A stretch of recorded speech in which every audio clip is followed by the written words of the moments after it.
Today, I am going to explain an Indian survival drama film called Trapped. Spoilers ahead, watch out, and take care. Shaurya is a call center employee living in Mumbai, India.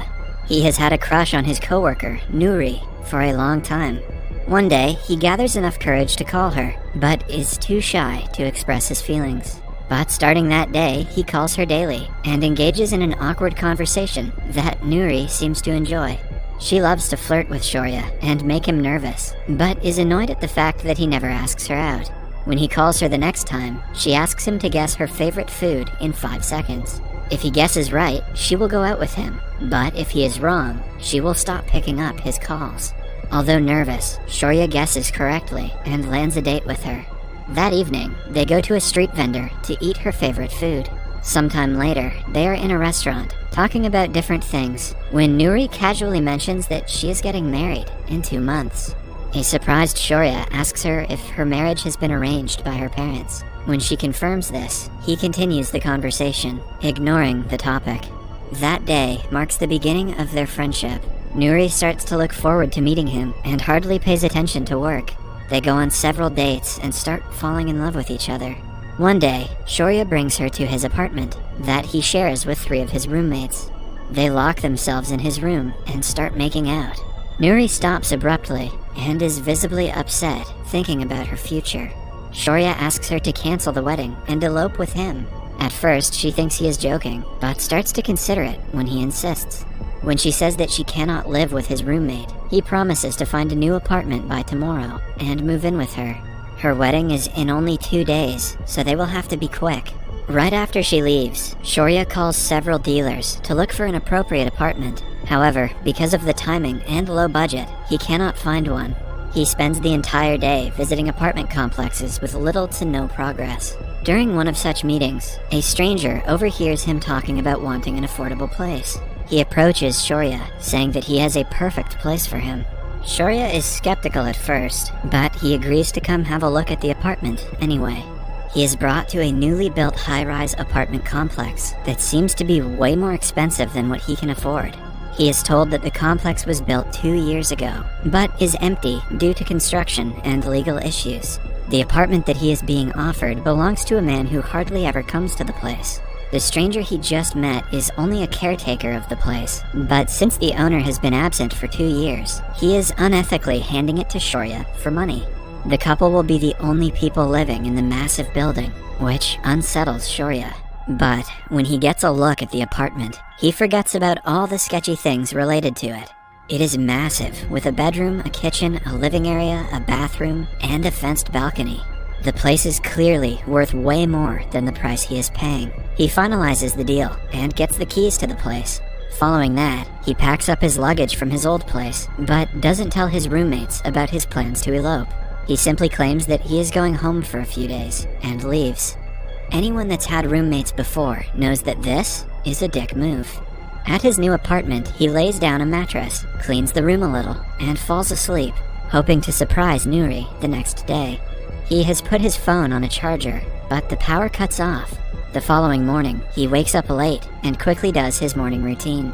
He further notices that none of the taps are working and has to use bottled water to brush his teeth. After a few minutes, he finally steps out of the apartment and locks it. However, he has to run inside again to get his phone. He forgets to get the keys and accidentally locks himself inside. Noori calls him and asks him why he is late. Shaurya explains that he will be there in a few minutes, but doesn't tell her where he is, to keep it a surprise. Wow, at this point, Shaurya deserves to be trapped. When the call ends and he tries to get out, he realizes that he is in trouble. He forcefully tries to open the lock, but fails. He finds some tools in the drawers and uses them, but without the keys, opening it seems almost impossible. Following that, he calls a helpline, asking them to send someone to break the lock. But to his misfortune, his phone dies before he can tell them the address. He tries to charge it again, but the power outage only makes it more difficult. Shaurya gets more irritated with time and starts to bang on the door to break it, but is unsuccessful yet again. Moreover, he hurts his hand in the process. Moments later, he comes to the balcony and calls the watchman, who cannot hear him because of the traffic and the height. 𝗧𝗍𝗃 finally registers that he is stuck in the apartment. His plan to elope with 𝗬𝗏 has failed because she will probably think he has run away, afraid of commitment. He cleans the wound with the little bottled water he has left. In hopes of charging his phone's battery, he keeps it out in the sun, but it does nothing. Following that, he continues shouting for help. Hours pass, but no one hears him. At night, he eats a packet of biscuits and falls asleep. When he wakes up the following morning, the power is still out and the taps aren't working either. He yet again tries to open the door with everything he has in the house. Even after throwing a chair and a fan at it, it doesn't budge. 𝗧𝗍𝗃 is now ready to take extreme measures to get out. He unplugs the TV mounted on the wall and throws it off the balcony.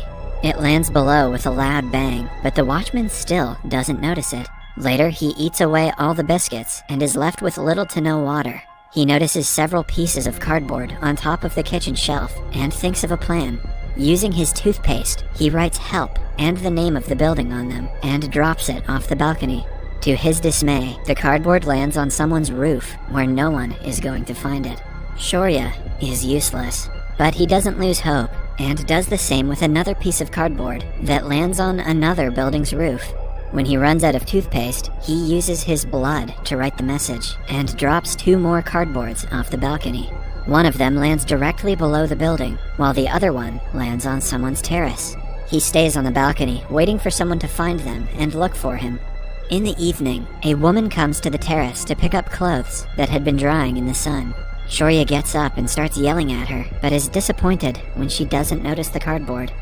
At night, he goes to the kitchen and sees that he is completely out of food. He also notices a rat on the floor and is terrified. While trying to run away from it, he hits his head on the wall and falls unconscious. 𝗧𝗍𝗃 now officially has my vote for the Darwin Award. The next morning, he wakes up still on the floor. He sees that the tap in the kitchen sink is working, but he is too scared to go inside because of the rat. Soon, it runs out of water, and he is left disappointed.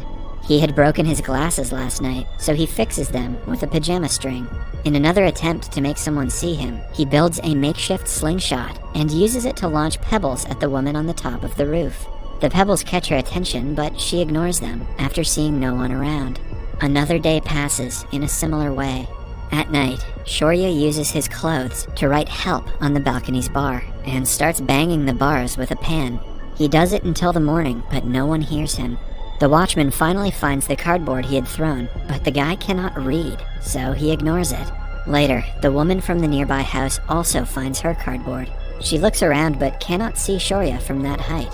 He yells for help, trying to get her attention, and is overjoyed when he sees her coming to the apartment complex. The woman asks the watchman if anyone stays there. The man claims that he has worked there for 2 years, and is positive no one is in the building. The woman is still not satisfied, so she goes up several floors. However, the empty place spooks her, so she returns home. 𝗧𝗍𝗃 sees her leaving and loses the last speck of hope he had. When it turns dark, he burns the clothes that were hung on the bars.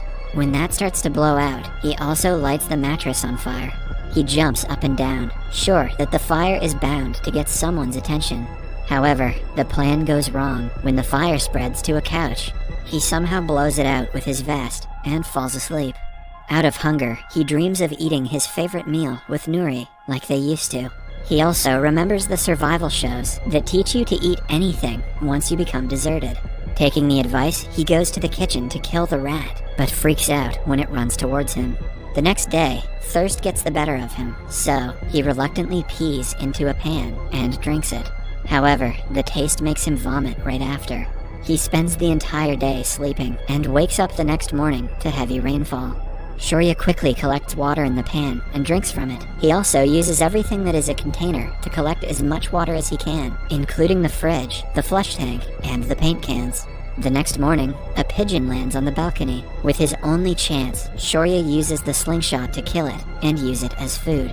However, when he tries to skin it, he is disgusted. A flashback shows us the time he and 𝗬𝗏 were out on a date. 𝗧𝗍𝗃, who has been a vegetarian his entire life, argues that killing helpless animals for food is unethical. Back in the present, he reluctantly cuts the bird's head off and roasts it.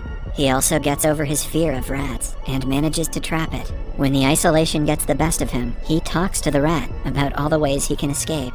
He has seen that an apartment some floors below him doesn't have bars on the balcony. If he manages to get to the apartment and the door is open, he could walk right out of it. However, for that, he has to cut the bars off of his balcony first.